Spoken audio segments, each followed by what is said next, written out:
Bonjour, aujourd'hui nous allons parler de géométrie.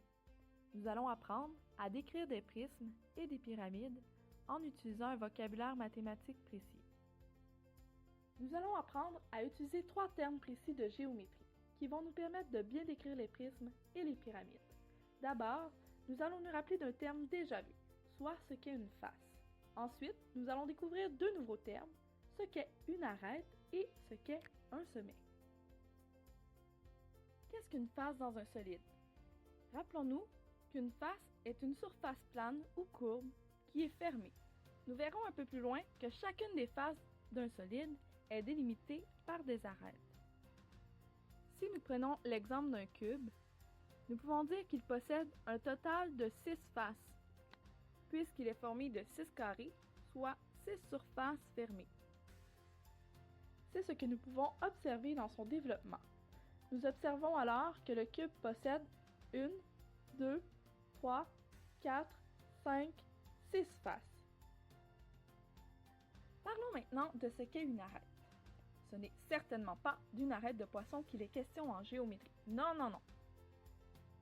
Une arête correspond au segment d'intersection de 2 faces dans un solide, comme vous pouvez voir ici. Ainsi, si nous prenons en exemple une pyramide à base pentagonale, nous pouvons compter le nombre d'arêtes. 1, 2, 3, 4, 5, 6, 7, 8, 9 et 10. Ainsi, il y a 10 arêtes dans la pyramide à base pentagonale. Enfin, nous allons parler de ce qu'est un sommet. Dans un solide, un sommet correspond à une extrémité formée par la rencontre de 3 arêtes ou plus. Par exemple, dans un prisme à base triangulaire, nous pouvons observer 3 arêtes, 1, 2, 3, qui se rencontrent pour former une extrémité. Ainsi, nous pouvons compter 1, 2, 3, 4, 5, 6 sommets. Dans ce prisme à base triangulaire, que les faces, les arêtes et les sommets sont des caractéristiques qui nous permettent de bien décrire les solides, que ce soit un prisme ou une pyramide. Prenons une pyramide à base carrée. Vérifions ensemble ces caractéristiques. Combien y a-t-il de faces si nous avons bien compris? Rappelons-nous qu'une face est une figure fermée délimitée par les arêtes. Ainsi, il y a 1, 2, 3, 4, 5 faces dans cette pyramide à base carrée. Ensuite, combien pouvons-nous dire qu'il y a d'arêtes dans cette pyramide à base carrée? Rappelons-nous qu'une arête est le segment d'intersection entre 2 faces, ou nous pouvons remarquer également que c'est le segment entre 2 sommets.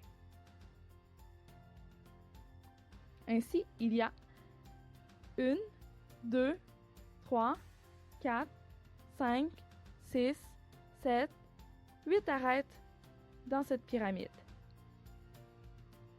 Enfin, combien de sommets y a-t-il dans cette pyramide à base carrée?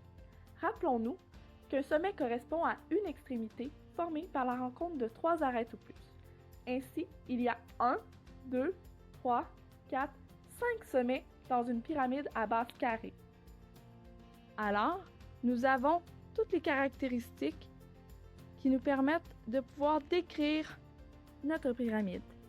Ainsi, si nous récapitulons, nous avons 5 faces, 8 arêtes et 5 sommets dans notre pyramide à base carrée. Les faces, les arêtes et les sommets sont dénombrables dans les pyramides ainsi que dans les prismes. Ce sont des caractéristiques nécessaires afin de bien décrire des solides. Cela nous permettra par la suite de pouvoir établir certaines régularités géométriques. J'espère maintenant que vous saurez utiliser le bon vocabulaire mathématique afin de bien décrire des prismes et des pyramides.